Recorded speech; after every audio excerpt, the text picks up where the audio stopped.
So, tonight I watched NXT over AEW first. Personally, from what I've been seeing on social media tonight, that was a great decision to make because AEW, which I'll watch after this and then review later, all I'm hearing is negative things. So, anyway, NXT tonight, first NXT legit episode of 2020, first NXT episode since December 18th, 2019, matter of fact. This show tonight, pretty good show all around. Was it amazing? Great? No, but it was pretty good. Pretty good episode, start to finish. Nothing on tonight's show made me think, oh, that sucks, or oh, what are they doing? Which, by the sounds of things, is the opposite of what's happening with AEW. So, NXT tonight, I thought, from the open, but they did the first half an hour, that was really good. The stuff with Austin Theory I liked. The Dusty Tag Team Classic I thought was really good. I thought both the matches they did in the Dusty Tag Team Classic tonight were great. I love how they, incorporated the kind of the backstage type segments tonight and little promo segments to really build up, talents. That was good. The Gargano and Balor segment, I enjoyed that. Then the main event fatal 4-way match determined the number one contender for the NXT North American Championship. I thought that was really entertaining. So, overall, NXT tonight, just on the whole, I thought was pretty good. I liked what they did, which, as I've said, AEW, by the sounds of things, just definitely didn't do that. So, anyway, before I get into the review, I just have an announcement to make. This weekend, I'll be uploading a massive commentary video. It's going to be titled NXT TakeOver Memories, which, if you watch the Good Mic Work videos where he does his SummerSlam WrestleMania memories, and they're 4 to 6 hours long, this one, it'll pretty much be that, only probably won't be 4 to 6 hours, probably looking at about 2.5, 3 hours. This video, it's going to be just a colossal video, so look out for that on the channel. And also, I'm going to be reviewing NXT UK TakeOver Blackpool, so that'll be good. I can't wait to watch that show. The card looks great. So, without further ado, we'll get into NXT this week. I don't know how in-depth this review will be.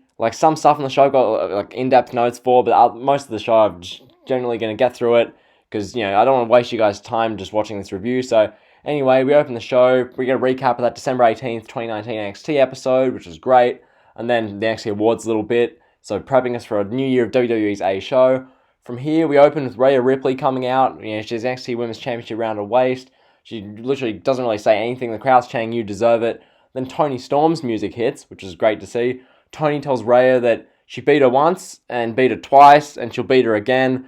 Toni says that she'll win the NXT UK Women's title at Blackpool, and then Worlds Collide, she'll beat Rhea for the NXT Women's Championship, so she'll become Toni Two Belts.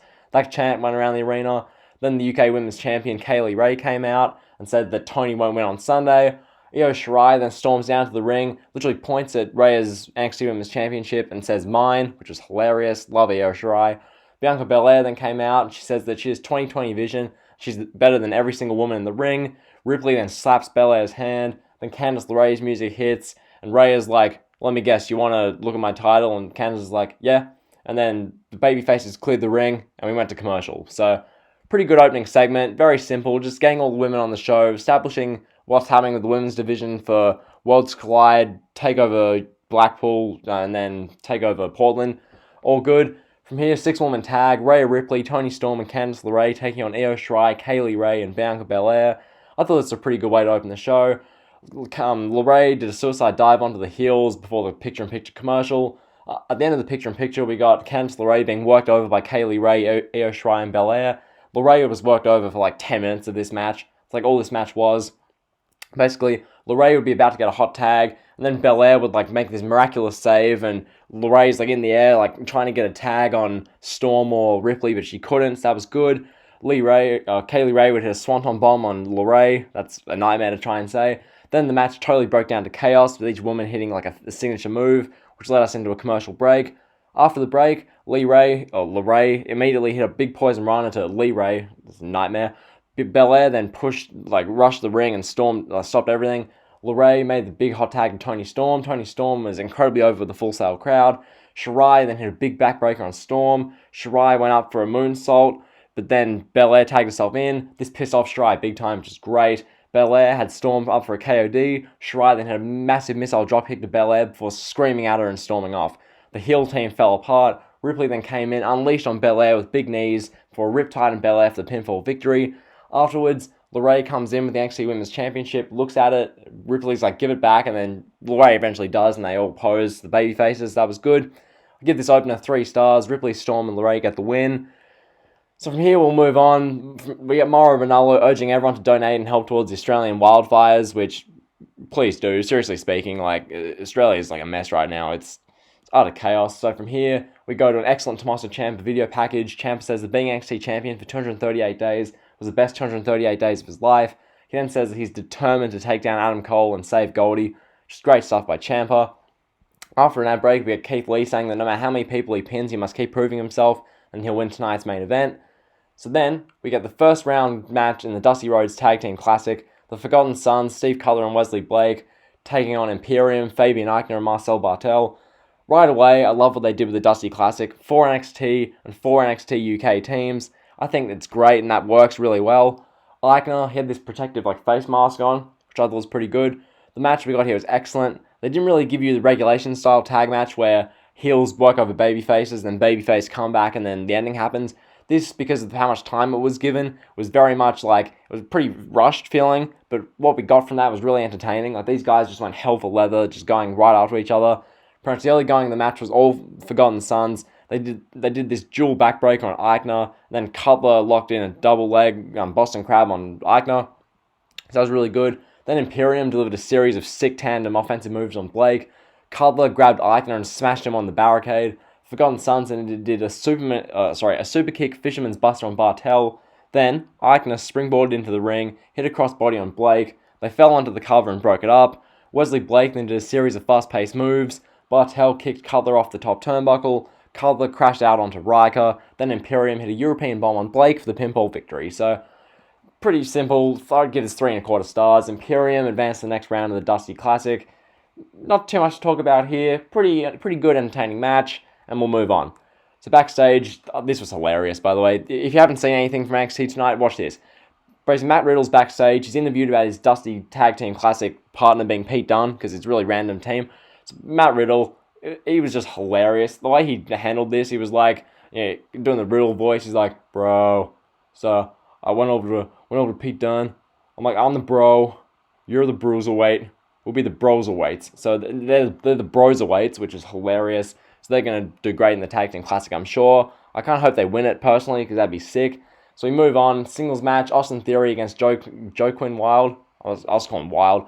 Basically, this match, just showcasing Austin Theory, really. Went for 3 minutes. Nothing really to talk about. I was really just focusing on Austin Theory, because, he's the main talent here.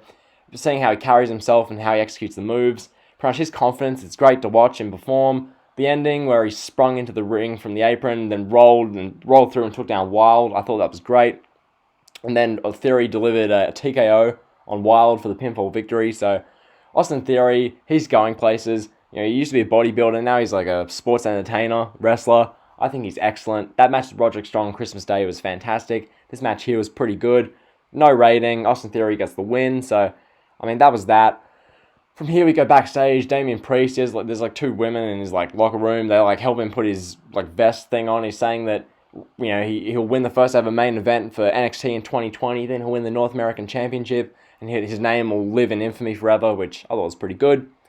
So from here we move on to the next match in the Dusty Rhodes Tag Team Classic. As the NXT Tag Team Champions, the Undisputed Era, take on Gallus, the NXT UK Tag Team Champions. Gallus will be in a ladder match, a Fatal 4-Way ladder match at TakeOver Blackpool 2 on Sunday. That's going to be absolutely insane. This match here, I was pretty entertained by it. It wasn't amazing by any means. It was pretty much just, the way they worked the match. Once again, it wasn't just the traditional heels work over faces, because with this match, Gallus are heels, Undisputed Era, they're tweeners, kind of. They're supposed to be heels, but everyone loves them because of how cool they are, so... Anyway, this match, it was a great clash of styles. Gallus are pretty much brawlers, whereas Undisputed Era are more methodical and strategic workers.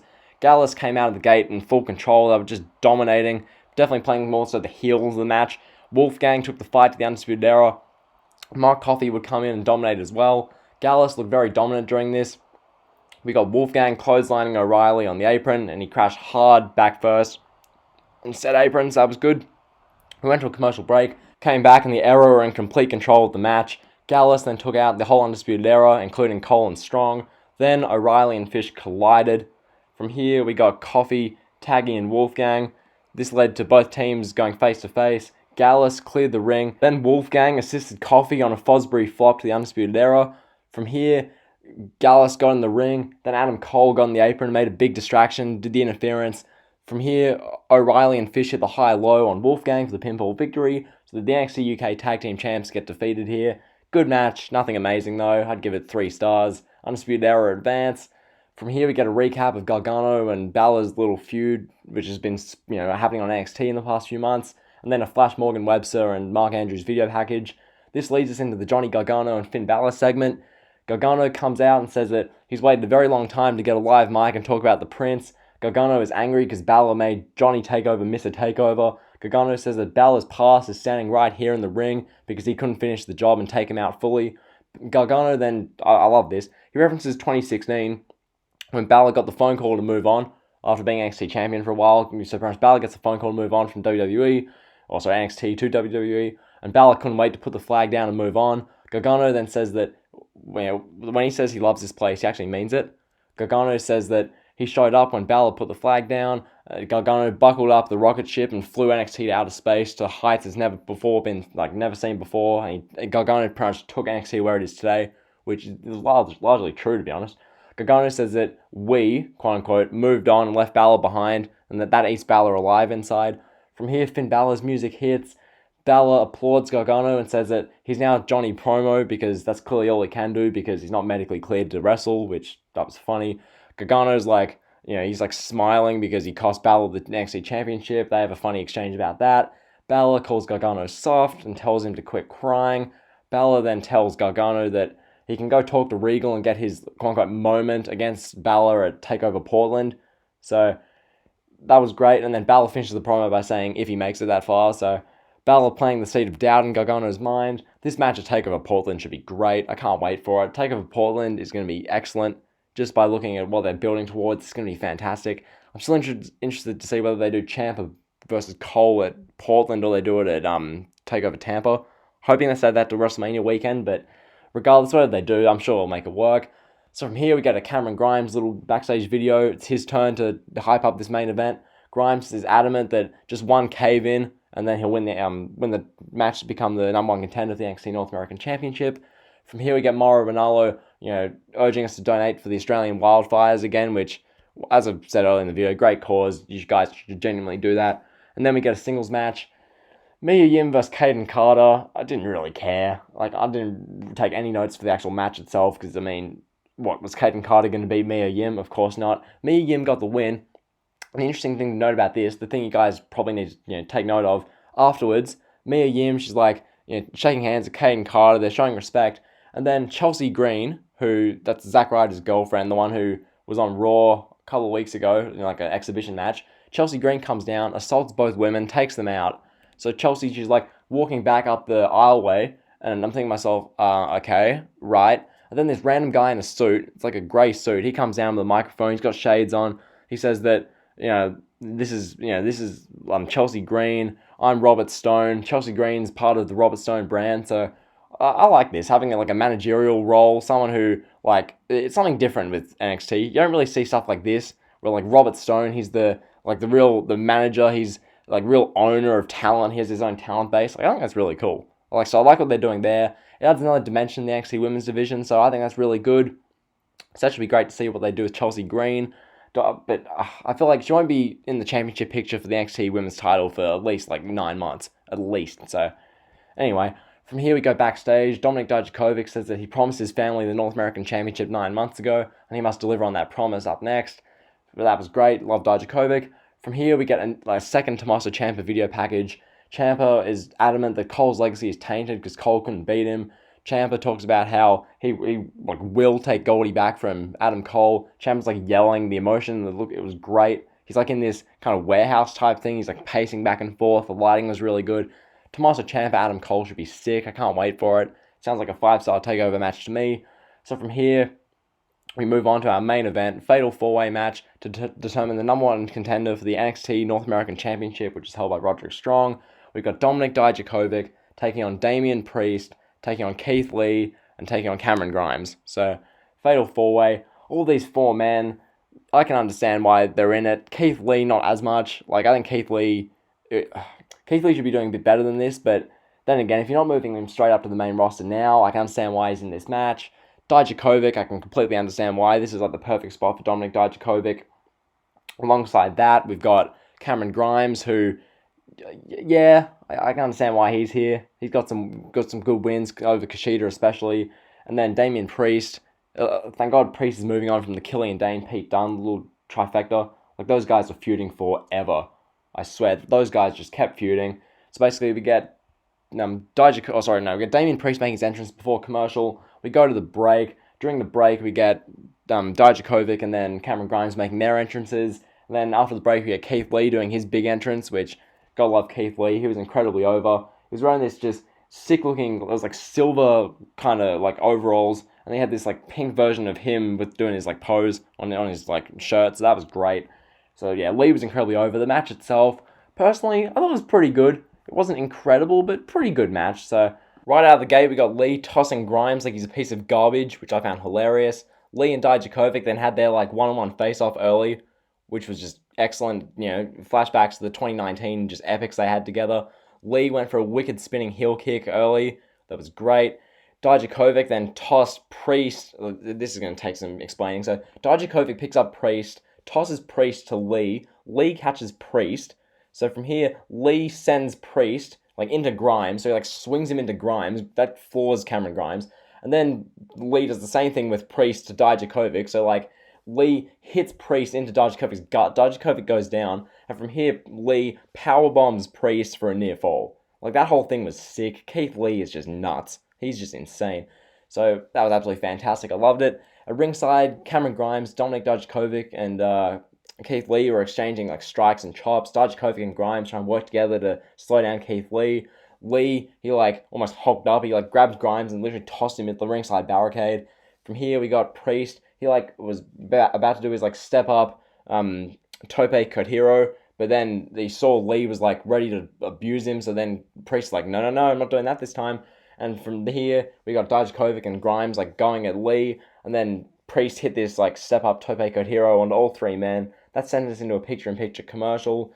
During the picture-in-picture, nothing really happened, honestly. Like, that's the same thing, all picture-in-pictures, really. Nothing super notable happens for the most part, so we got that. And then the match rolled on. Last little bit of NXT. Into the overrun, we got Lee standing on the bottom rope and then deadlift superplexing Priest off the apron and into the ring, which was incredible. And then Dominik Dijakovic hit a moonsault to Keith Lee, which, given Dijakovic's like giant size, looked absolutely insane. From here, we got Dijakovic like driving his knee into the face of Grimes, which was great. Then Lee bulldozed Dijakovic to ringside. Priest hit a reckoning on Lee. Then Dijakovic big booted the cover to break it up. This is awesome chants rang around the crowd. Priest and Dijakovic went at it. They both choked each other, like getting ready for a choke slam. Then Lee like rose up and did his like meme face, which is always hilarious. Lee then double chokeslammed the two 6'7" men, which is extremely impressive. Cameron Grimes and came in, hit an ungodly collision course to Keith Lee for a near fall. The crowd was chanting "Fight Forever" at this point. Dijakovic booted Priest off the apron. Grimes and moonsaulted off the top rope onto Priest at ringside. Grimes and caved in Dijakovic like on the apron, which looked great. Grimes dove at Lee. Lee then double slapped Grimes' chest hard, which looked wicked. Lee then hit an ungodly spirit bomb to Grimes to the pinfall victory. 1, 2, 3. Keith Lee is number 1 contender for the NXT Championship, North American Championship. So in 2 weeks' time, we're getting Keith Lee versus Roderick Strong for the NXT North American Championship. Should be pretty good. I enjoyed it. So that was NXT for this week. All in all, I'm going to give this show, as a rating, I'm going to give this show a B. I thought it was pretty good. Overall, easy show to watch. By sounds of things, better than AEW.